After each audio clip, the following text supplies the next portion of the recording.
Hola a todos, bienvenidos a un nuevo programa de Entrevistas TV y en esta oportunidad voy a estar hablando con la periodista cultural Verónica Plala. Vero, un placer tenerte acá en Entrevidas. Un placer, un placer. Soy habitué de tu canal, así que me encanta estar acá. Muchas gracias. La verdad que tenía muchas ganas de tenerte como entrevistada, invitada. Bueno, va a estar recomendando algunos libros, pero antes bueno, de estos libros que va a estar recomendando para el canal, un honor, la verdad, para el canal. Bueno, quería hablar un poquito acerca de tu trabajo como periodista cultural, editora, escritora. Tenés, por ejemplo, el libro de Café Literario, ¿no? Eh, que sacaste ahí por la gente de Exacto. Totum Ediciones. La verdad que es Sí.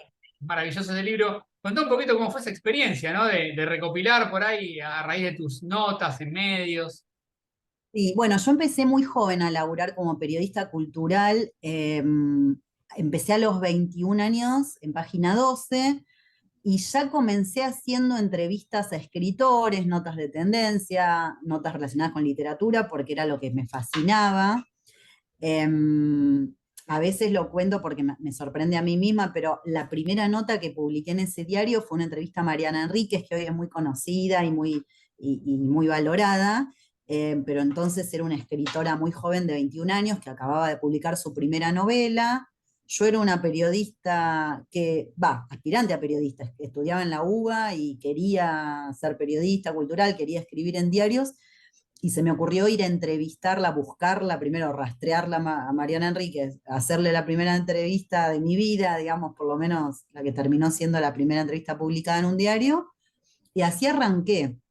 Estuve como unos 15 años en Página 12, después pasé por otros diarios, laburé en La Nación, laburé en Clarín, laburé en revista Enie, siempre en publicaciones relacionadas con la literatura. Em, y Café Literario, para ir al punto y a tu pregunta, reúne pasajes de entrevistas a escritores que hice a lo largo de 25 años. Yo no quería hacer el clásico libro de entrevistas porque me parecía que había muchos y muy buenos. Y ese libro lo que recoge son pasajes puntuales que tienen que ver con la vocación literaria. Momentos de esas conversaciones en las que, por alguna razón, a mí me parecía que el autor había descubierto algo en relación a su propio trabajo. Es decir, que ese fragmento de alguna manera representaba un descubrimiento para el propio autor. Entonces, esos pasajes de unas 40 entrevistas, en este caso, se fueron ilustradas por Tomás Gorostiaga, que es un ilustrador muy bueno argentino, que ilustró con tinta de café, es decir, con agua y café, esos retratos de autores. Y es un libro que navega entre el libro objeto, el libro de entrevistas, el libro de citas, porque son pasajes cortos, eh, así que bueno, para mí fue un gustito personal ese libro y la idea o la humilde pretensión es que el lector pueda saltar de un fragmento a otro, repensando la vocación literaria o descubriendo algo en relación a la vocación literaria, que es un Es gran misterio por otra parte. es muy bueno como libro objeto, pero además, bueno, uno puede encontrarse con fragmentos o citas de Saramago, bueno, Alejandra Laurensich, Samantha Schweblin, un montón más, ¿no? Eh, Sí. ¿Cuáles fueron los entrevistados que, digamos, que más te gustaron digamos, con los que te encontraste? ¿Cuál era una persona que admirabas mucho y pudiste entrevistarla? ¿Y cuál tenés pendiente que pueda ser posible en algún momento de hacer, ¿no? Uy, las preguntas más sencillas son las más difíciles. Claro. Bueno, en ese libro hay, por ejemplo, 3 premios Nobel, está Coetzee, está Mago, está Vargas Llosa, pero también hay autores argentinos de primera línea que dijeron cosas que a mí me siguieron resonando durante mucho tiempo, por eso te digo que son pasajes como perlitas que yo traté de rescatar de lo que ellos mismos decían. Por ejemplo, me gustó mucho la cita de Julián López, que es un autor argentino muy bueno. Él dice que se escribe para eh, tolerar la intensidad y la chatura de la vida. Me pareció maravilloso porque creo que todo aquel que alguna vez tuvo la ambición de escribir, eh, aunque fuera a puertas cerradas, más allá de que se publique o no, que no tiene nada que ver, ahí, digamos, ser escritor no tiene que ver con haber publicado, tiene que ver con tener una necesidad de expresarse por escrito, y él encuentra en esa razón la vocación literaria, en la necesidad de soportar la intensidad de la vida, pero también la chatura de la vida, que permanentemente nos amarrea entre extremos a veces radicales, y creo que los que tuvimos alguna vez vocación por la escritura, o somos lectores, que es la otra cara de la moneda, digamos, buscamos eso, buscamos comprender este misterio insólito que es la existencia, y que son las cosas que nos pasan a veces tremendamente inverosímiles, otras de una chatura abrumadora. Es decir, la vida tiene esas esquinas o esas facetas así tan distintas, y bueno, y la vocación de escribir tiene que ver con todo eso, pero un poco el libro recoge eso, digamos, las respuestas que ellos mismos dan al misterio de la vocación literaria, porque yo creo que una de las cosas que revela esta serie de pasajes es que ellos mismos desconocen las razones profundas por las que se dedican a la escritura, ¿no? Porque, como decía García Márquez, ¿por qué alguien destinaría su vida a la aventura insólita de inventar historias, por ejemplo? No tiene ningún sentido. ¿Qué se está buscando con eso? El esfuerzo que demanda, ¿no? Le lleva la vida a los autores encontrar qué tienen para decir, y, y cómo decirlo, porque la forma en literatura es más importante incluso que lo que se dice muchas veces. El cómo es más importante que el qué. En este sentido, cualquier tema es válido, pero cómo lo dice un autor, cómo ese autor termina expresando eso que tiene para decir, es lo que define la calidad de un escritor. Y Bueno, eso sabes es lo que que ha cuesta pasado tanto esto aprender. que pasa mucho ahora que por ahí en esta sección que tengo ahora de libros recomendados, mucha gente recomienda a Leila Guerrero, que a mí me encanta, y, y es también, ¿no? En cómo cuenta lo que cuenta. Porque por ahí, Exacto. digo, de hecho, a veces lo hablo cuando surge, ¿no? Y digo, a veces por ahí arma un perfil o un libro puntual de un protagonista que por ahí a mí no me atrae, pero te lo cuenta de una manera, ¿no? Que el cómo lo cuenta te atrae para que te interese esa vida.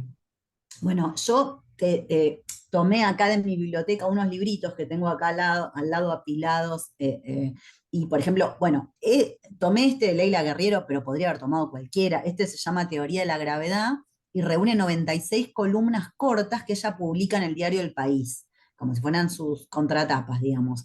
Pero tiene otro libro maravilloso que se llama Frutos Extraños, de perfiles. Perfiles, justamente el género sería la pequeña biografía, la biografía periodística. ¿Quién es esta persona? ¿No? Ella intenta responder esa pregunta en relación a una serie de personalidades que elige. Y lo interesante de Leila siempre es que justamente en sus libros la literatura y el periodismo se No, asimilan, es decir, claro. es un largo debate, ¿no? Pero el periodismo puede tener calidad literaria o puede ser considerado literatura. El periodismo no, perdón, la crónica, el perfil, los géneros, la no ficción. Y ella responde con un contundente sí, en su propia escritura, digamos. Uno, cuando lee cualquiera de los libros de ella, comprende que la no ficción, los hechos reales, el contenido, los datos duros, los perfiles, las crónicas, tiene otro que se llama Los suicidas del fin del mundo, que es una crónica sobre un pueblo de la patagónico De las eras. argentino, que registra, claro, un índice insólito de suicidios, y ella, bueno, hace una crónica desde el lugar de los hechos, ¿no? ¿Por qué? Intentando responder por qué en ese lugar la gente quiere matarse, por qué tanta gente quiere matarse. Entonces, eso es literatura, y eso es lo que han demostrado los grandes cronistas, ¿no? De la historia, digamos, desde, no sé, Rubén Darío, Gabriel García Márquez, Tomás Eloy Martínez, Leila Guerriero, Martín Caparrós, Josefina Licitra, Cristian Alarcón. Es decir, los grandes cronistas nos demuestran que la literatura puede hacerse con datos estrictamente reales, este, y eso tiene que ver con la calidad del relato, con la calidad del relato. Pero antes de arrancar ya con las recomendaciones, me quedó una pregunta que te hice pendiente la respuesta, que es ¿qué autor te quedó pendiente, que te hubiese gustado o que tenés en algún momento Mm. ganas de entrevistar, ¿no? Mira, de los autores contemporáneos entrevisté a muchos, pero por ejemplo Alejandro Zambra nunca lo entrevisté y me encanta, es un autor que disfruto mucho. Estoy pensando, porque Javier Cercas, que acá veo un libro, Sí, justo se me aparece acá en la biblioteca. Bueno, si soñáramos, si fuéramos un poco más allá de las posibilidades reales, de los que ya no están, Clarice Lispector, por ejemplo, o Susan Sontag, a quien le dediqué una biografía, es decir, autoras a las que me hubiera gustado, bueno, soñemos, Pizarnik, claro. eh, a las que me hubiera gustado preguntarles muchas cosas en relación a lo que hicieron, y bueno, Alfonsina Storni. Todas autoras estoy pensando, en este caso, Storni, Lispector, que también jugaron ese doble, a dos puntas con el periodismo y la literatura, ¿no? Eh, Trabajaron como periodistas y fueron grandes escritoras, que por otra parte es un denominador común de todos los escritores del continente, es decir, no hay grandes escritores latinoamericanos que no hayan trabajado como periodistas, casi. Los desafío a buscar algún caso en el que algún gran escritor latinoamericano no haya sido periodista, ¿no? Quiere decir que son dos, yo soy periodista, eh, no soy escritora, soy autora de libros de no ficción, pero no soy escritora de ficción, y son dos terrenos que para mí están directamente entramados. La calidad literaria también tiene que ver con el buen periodismo, siempre fue así. Muy bueno, bueno, bueno. Vamos a arrancar así no nos quedamos sin tiempo y tenés ahí Sí, algunos sí, sí, libros. sí. Vamos con, bueno, vamos con el que quieras. Arranquemos, si querés, con el de Leila, que ya lo Mira, mostramos. el de Leila. Bueno, otro escritor que hace 15 años, ya que estamos con el tema de la no ficción, que escribe no ficción, es Emmanuel Carrère. Emmanuel Carrère es el escritor francés vivo más importante del momento, podríamos decir, o de los últimos años, y él decidió hace 15 años escribir solo historias reales.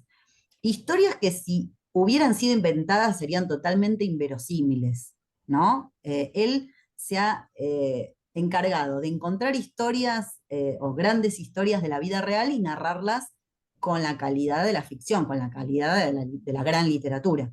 Entonces, por ejemplo, este es un compilado de Anagrama, que es una maravilla, que reúne 3 novelas de él, y la primera es El adversario. Hago una nota al pie sobre esa historia si no la leyeron porque es absolutamente extraordinaria. Es la historia de un francés, que está preso actualmente, que se llama Jean-Claude Roman, que llevó durante 18 años una vida ficticia. El tipo se hacía pasar por un médico prestigioso, tenía su mujer, sus hijos, y fingió una vida que en realidad era una vida inventada, durante 18 años. Esto no les estoy spoileando nada porque el libro comienza con el asesinato, que por supuesto es un caso real. Román, cuando es descubierto, no tiene mejor idea que asesinar a su mujer, a sus hijos, a su suegra y creo que hasta al perro, y va preso. Carrer, que es otro francés, va durante varios años a la prisión donde está preso Román para entrevistarlo y a partir de eso escribe la historia de este personaje, Jean-Claude Román, eh, desde adentro, digamos, conociendo las razones ocultas por las que el tipo fingió durante casi 2 décadas una vida falsa, pero también poniéndose como personaje, porque Carrer siempre se pone como personaje. En todos sus libros él es un personaje más, y eso es muy interesante también, ¿no? Porque su subjetividad también está en juego. ¿Qué le pasa a él con ese tipo que inventó una vida? ¿Qué le pasa a él con ese tipo que cuando fue descubierto en su mentira asesinó a toda su familia, incluyendo a sus hijos? O sea, es un caso totalmente No, monstruoso. es un librazo, además.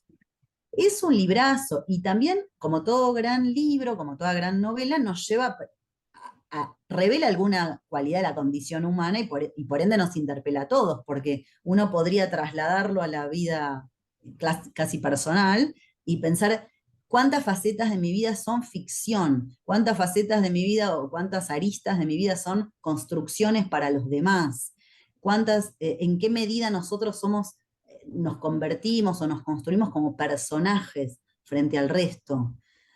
¿Tenemos tan claro quiénes somos o estamos más preocupados muchas veces porque nuestro personaje funcione y sea coherente, y muchas veces nos olvidamos de lo que nos pasa en realidad, ¿no? ¿Quiénes somos? Incluso desconocemos muchas veces Bueno, y ahora se a un suma el tema nivel de más las redes, profundo. ¿no? De cómo se mueve Buah, la gente en las redes. exactamente, que ahí hay una construcción ficcional directamente. O sea, es para un análisis sociológico, psicológico, pero eh, nosotros mismos creo que muchas veces, digo, no hablo por mí en términos personales, sino en general, ¿no? Sí, En este momento histórico, construimos una ficción, estamos tan confundidos que terminamos haciendo eso está bien, está mal. Digo, son un montón de cuestiones que tienen que ver con esta historia. Es decir, el tipo que se construye como personaje se cree su propio personaje al punto de que cuando es descubierto no puede tolerar la posibilidad de vivir otra vida por fuera de lo que construyó claro, desde que la alarmó, ficción. claro, claro, No tal sabe cual. quién es, ni qué hacer, ni cómo, de cómo sobrellevar esa verdad. Eh, Ah, es muy bueno ese libro, ¿no? La verdad que yo lo leí y me encantó. Por anagrama, lo pueden conseguir. exacto. Vamos con el que quieras, seguimos. Bueno, vamos con otro, ya que estamos, también es una mezcla de ficción y no ficción. Este autor, que yo quedé absolutamente enloquecida con esta novela, J.R. Moehringer, que de paso pasamos el dato de que es el autor de la nueva biografía del príncipe Harry, que por estas horas está, Y o de por estos días Open, está, de y de Agassi. Open, que está batiendo récords de venta, el del príncipe Harry. Él escribió Open, que es la biografía de Andrea Agassi. Yo digo que es como el rey Midas de las biografías, porque vida que toca y vida que narra, vida que convierte en un éxito por su calidad como escritor. Open es increíble, ¿eh? A mí me encantó. Es de una belleza su prosa, difícil de describir, así que hay que buscar sus libros. Pero esta es nada menos que su propia historia, es la historia de su infancia, o por lo menos tiene elementos autobiográficos, digamos, importantes. Yo no podría garantizar que todo esto es Bueno, autobiográfico, pero claro. porque es una novela, se presenta como novela, y es la historia de un chico que crece sin padre, escuchando la voz de su padre por radio, crece en una casa poblada de mujeres, con su tía, su madre, su abuela, y encuentra a los hombres, porque necesita figuras masculinas para construirse como varón, en el bar de la esquina de su casa que está poblado de borrachos. Entonces, en el bar Dickens, digamos, se llama así el bar al que él concurre periódicamente, siendo un niño, tiene un tío alcohólico y una serie de personajes que son una serie de borrachos entrañables, que no han, digo, sus vidas han sido puros fracasos, y sin embargo le enseñan de alguna manera a vivir, a entender la vida, y es nada menos que su propia vida. Él hoy es periodista estrella del New York Times, es un biógrafo consagrado, es un tipo respetadísimo como autor, y es un libro, perdón, y es un autor que creció entre borrachos de bar, ¿no? Y eso también es hermoso, tiene un componente poético porque lo que nosotros llamamos éxito en definitiva no tiene nada que ver con saber vivir.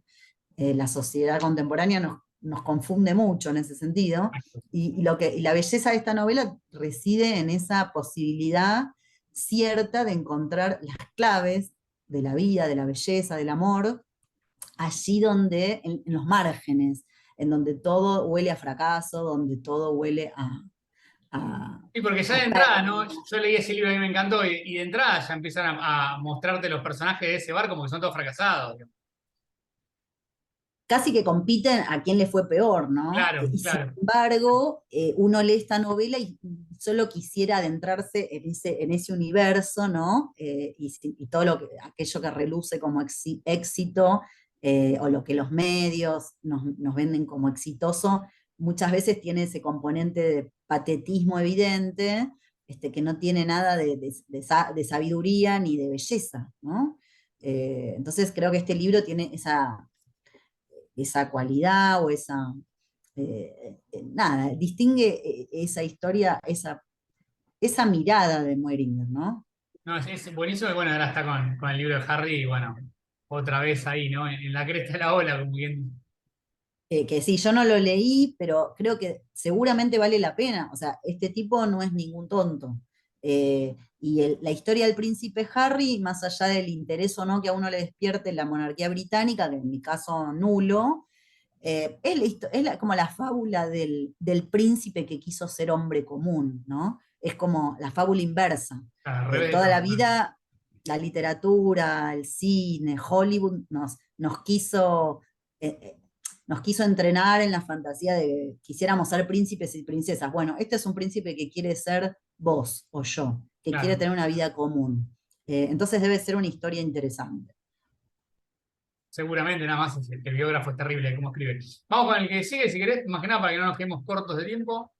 Dale, vos avísame porque yo me copo con esto. Bueno, esta es otra novela hermosa y ahora que pienso tiene mucho que ver con El Bar de las Grandes Esperanzas. No sé si dije el título del de Moeringer es El Bar de las Grandes Esperanzas, publicado por, si no me equivoco, por Duomo. Este es Stoner, publicado por Editorial Fiordo. Son estas editoriales independientes que publican joyas, Joya, además. sí. Esta es una joya absoluta, Stoner, una novela de John Williams. Es una novela que el escritor que se llama, bueno, John Williams, escribió en 1965 y pasó totalmente desapercibido eh, en Estados Unidos. Fue rescatada muchos años más tarde y se convierte en un fenómeno global, porque es una novela bellísima que más allá de la trama, digamos, para dar el título, digamos, es la de un profesor universitario, hijo de unos granjeros de Missouri, un tipo, digamos, que nace en el campo, en Estados Unidos profundo, logra concurrir a la universidad, se convierte en profesor de literatura, enseña, hace lo que tiene que hacer y muere. Es decir, su vida no tiene ninguna proeza evidente, no da ningún batacazo épico, ni siquiera se resiste a cuestiones muy duras que le tocan. Y paradójicamente, o no, la belleza de la novela pasa justamente por esa melancolía de la historia, esa luminosidad y esa opacidad de la historia de un tipo común que nunca se resiste a su destino y hace las cosas como cree que debe hacerlas un ciudadano común y corriente. Nunca pretende otra cosa que estar a la altura de una vida gris, pero hacer las cosas como deben ser hechas. Y eso termina siendo también de una belleza muy sutil y al mismo tiempo muy poderosa, ¿no? Porque hay algo más precioso, ¿no? Que una vida, que la vida de alguien que quiso ser digno. Y la literatura tiene esas cosas, ¿no? Nos revela como puntos de vista que justamente no siempre son evidentes, no siempre son evidentes. Es un gran libro y me quedo con esto que sí, porque también pienso lo mismo, ¿no? Que no es una novela que, bueno, vos querés leer la novela porque va a pasar todo el tiempo algo. No, no se van a encontrar con eso. O no es súper dinámica, pero es una maravilla. Perdón. No pasa nada, puede pasar, puede pasar. Bueno, ¿Estás bien? a ver, Ah, sí, puede pasar, puede pasar. Eh, bueno, mientras. seguimos. Sí, dale, ¿estás bien? Sí, A ver si vamos. vuelve la voz. Ahí sobre algo. Digo, con la no Vamos. ficción, Sí. que es un género bueno, me ahogué con el café, que me gusta mucho. John Didion, traje dos libritos. Ay, qué lástima que me ahogué. Bueno, es una escritora estadounidense que, nada, básicamente se hace conocida a nivel global por este libro que se llama El año del pensamiento mágico, y que ella escribe en una sentada de 88 días tras la muerte de su esposo. Su esposo era un periodista del New York Times, con quien ella comparte 40 años de vida, y el tipo, tampoco estoy spoileando nada porque esto, así empieza el libro, se desploma frente a ella cenando una noche en su casa en Nueva York, y ella cuenta en este libro, que es un libro de no ficción, de Random House, todo lo que ella vive en el año posterior a la muerte del marido. Es decir, es un libro sobre el duelo que combina con un alto nivel literario lo que ella va viviendo en términos emocionales, y eso lo va cruzando con datos periodísticos, con datos duros, con estadísticas, con informes, con estudios, con análisis psicológicos y sociológicos, siempre con el tema del duelo como eje, ¿no? Así que es un libro, otro libro, eh, que demuestra de alguna manera que la literatura no tiene que ver con si los hechos son ficcionales o no, o son verídicos, o son reales, digamos. Tienen que ver con cómo se construye un relato. Hay un documental precioso, por otro lado, en Netflix, que se llama El Centro Sede, que es el único documental dedicado a esta autora, y vale la pena verlo. Bueno, Y los aquí libros por tenemos Random House, ¿no? por Random House, que también publicó este otro, Noches Azules. Eh, Esta autora realmente hizo una cosa que es una proeza psicológica, digamos, y literaria al mismo tiempo, porque ella, después de perder al marido, el marido muere, este que contábamos que cae infartado frente a sus ojos, cuando su hija, su única hija adoptiva, la hija del matrimonio, estaba internada en terapia intensiva con una dolencia X, y cuando ella está promocionando este libro con el que gana el National Book Award en Estados Unidos, que es un premio importantísimo, muere su hija también. Y ella nuevamente es decir, ella pierde a su familia, que eran su marido y su hija, eh, y ella nuevamente eh, echa mano a la escritura para contar su duelo en relación a su hija. Y este otro libro, Noches Azules, Terrible. rescata una serie de postales de la vida de la hija y de ellos, Qué ¿no? etapa, ¿no? Entonces, También, qué etapa también del libro. es, las tapas son preciosas y bueno, eh, vale la pena conocerla y entender que cualquier cosa puede ser contada, ¿no? Si uno o un autor se propone narrarlo, incluso esos duelos brutales a los que ella queda expuesta, se convierten en grandes libros, ¿no? Para uno resulta inimaginable, perdiera a mi marido y a mi hijo, ¿no? Y me quedo Ah, solo en el mundo. Ella echa mano a la escritura y es algo que bueno, nada, en manos de John Didion terminan convirtiéndose en grandes obras claro, literarias, porque ese es claro, el no, punto. no es tan sencillo y bueno, de esas tragedias, ¿no? Ella pudo sacar esto, Sí, ¿no? Dos libros.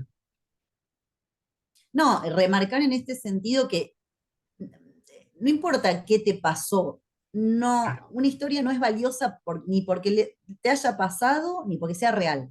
Está lleno de basofias Bueno, y ¿viste qué te mucha pasa? Que te dice, confusión. no, sabes que mi historia la tenés que escribir en un libro y no, no siempre es atractiva la historia de cada uno, ¿no? No, y además, digamos, lo que uno termina entendiendo es que más allá del qué, como decíamos antes, lo que importa es el cómo. Claro. La anécdota puede ser absolutamente insignificante y en manos de un gran escritor convertirse en una gran obra literaria y por el contrario, una tragedia de dimensiones impensadas, como que se te mueran tu marido y tu hijo en el mismo año, podrían no haber sido grandes obras literarias, digamos. Sí, sí, el tema Todas es nuestras cómo. vidas pueden ser más o menos trágicas, pero el punto es qué haces con eso, cómo lo Bueno, contás. Siempre el punto es qué tenés vos para decir en relación a eso, o un autor en relación a lo que quiere decir, el descubrimiento de qué se quiere decir y cómo se lo dice. La literatura pasa por ahí, no pasa por si eso pasó en realidad o no, ni pasa por si te pasó a vos y vos te crees más o menos importante. No tiene nada que ver con eso. no, no, muy bueno, otros dos grandes libros. Nos quedan 8 minutos, o un poquito menos. ¿Quedan algunos libros? Sí. Sí, a ver, bueno, ya que estamos, para aquellos que quieran escribir, este libro, Maestros de la Escritura, de Liliana Villanueva, Ediciones Godot, es una maravilla también, ya que estamos con el tema este de la vocación literaria y la escritura, porque reúne de alguna manera las lecciones sobre escritura de los grandes talleristas rioplatenses. El Río de la Plata tiene una tradición extraordinaria de escritores que se dedicaron a enseñar el oficio de escribir. Acá tenemos a Abelardo Castillo, Liliana Hecker, Eve Ward, La Iseca.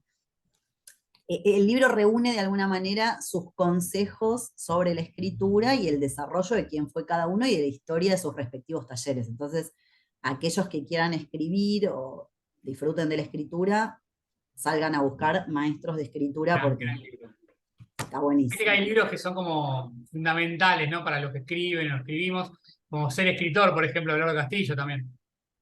Un clásico de que hay que buscarlo, bueno, Piglia también, es Sí. decir, y ya que estamos las clases de Piglia que están en YouTube, accesibles para cualquiera, sobre Borges, son realmente maestros de escritores, ¿no? No, no, excelente. ¿Tenés algún libro más? Pero ahí sí. A ver, sí, a ver, esto es un picadito porque realmente fueron Además estás caprichos que acabo de rodeada de sacar de la libros. Claro, biblioteca, claro. pero ya que estamos con este tema como para que tenga un sentido la secuencia.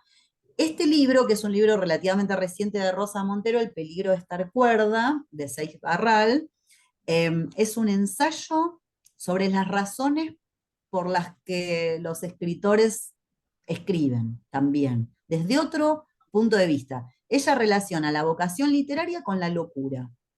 Y rescato una idea del libro que también no tiene desperdicios porque tiene muchísimas relaciones y anécdotas de escritores en relación a la vocación literaria y la locura, pero ella tiene una hipótesis que es muy interesante, que es que todo aquel, que los escritores tuvieron como una suerte de disociación en la infancia. A partir de un sufrimiento, una carencia temprana, una falencia, un quiebre, una crisis, desarrollan como una especie de doble personalidad. Por un lado está el que sufre, el que sufrió de niño, y por otro una especie de observador imparcial que no siente absolutamente nada, absolutamente insensible, que quiere dar cuenta de ese sufrimiento, que observa como desde afuera su propio sufrimiento y quiere narrarlo.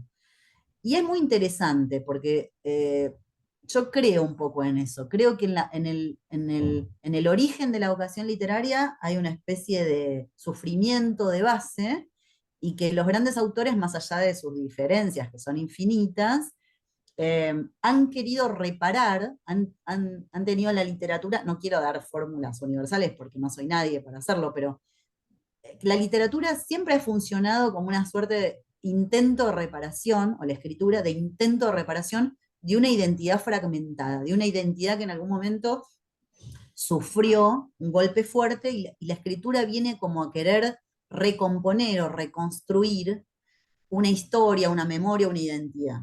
Y más allá de los autores que uno lea, que pueden ser todos o muchos, se comprueba que hay algo en términos psicológicos, ¿no? Porque este ensayo tiene que ver con, tiene un abordaje psicológico de la cuestión literaria, no desde otro punto de vista.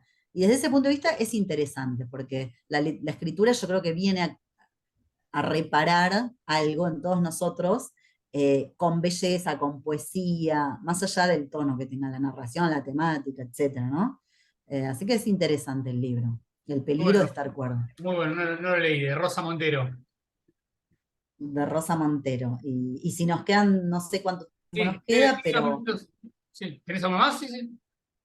Ah, el libro de todos dos lados. menciono al paso, ya que Dale, mencionamos poca dale. ficción. Bueno, este de María Negroni es un híbrido, es una maravilla, se publicó el año pasado, El corazón del daño, y es un híbrido absoluto. Tiene componentes de ficción, tiene componentes autobiográficos, tiene también un tono muy poético y un lenguaje poético, y ella se pregunta también en relación a la vocación literaria, qué relación hay entre la historia que tuvo con su propia madre y su vocación por la escritura, ¿no? Y es muy interesante, porque ahí también volvemos al punto de, en este caso, un quiebre, una relación conflictiva que a ella la lleva a necesitar o a querer escribir, y es muy interesante lo que hace en términos del lenguaje, del procedimiento literario que ella hace, ¿no? Más allá de su historia o de que no sabemos tampoco si es su historia y no interesa, el punto es la operación literaria, que es, convierte este libro en una absoluta obra maestra, así que les recomiendo que vayan a buscarlo. Y El todo lo de corazón del Neroni, ¿no? daño. También, siempre tiene una poética para escribir.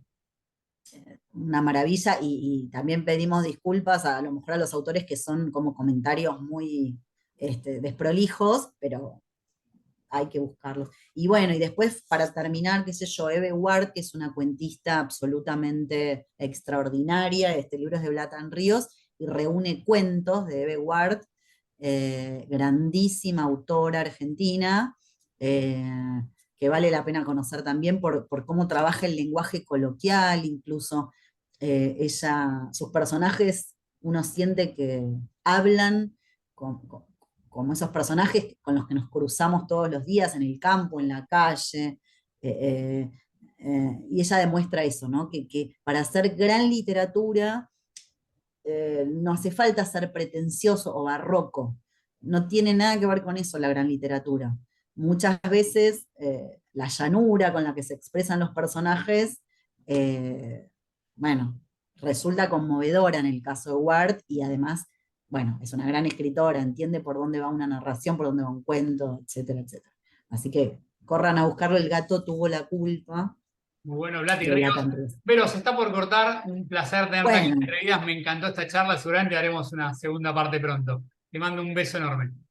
muchas gracias. Muchas Un gracias. atracón de libro, nos Un dimos. montón, uno tras otro. Chau, chau, Vero, gracias. Chao, gracias.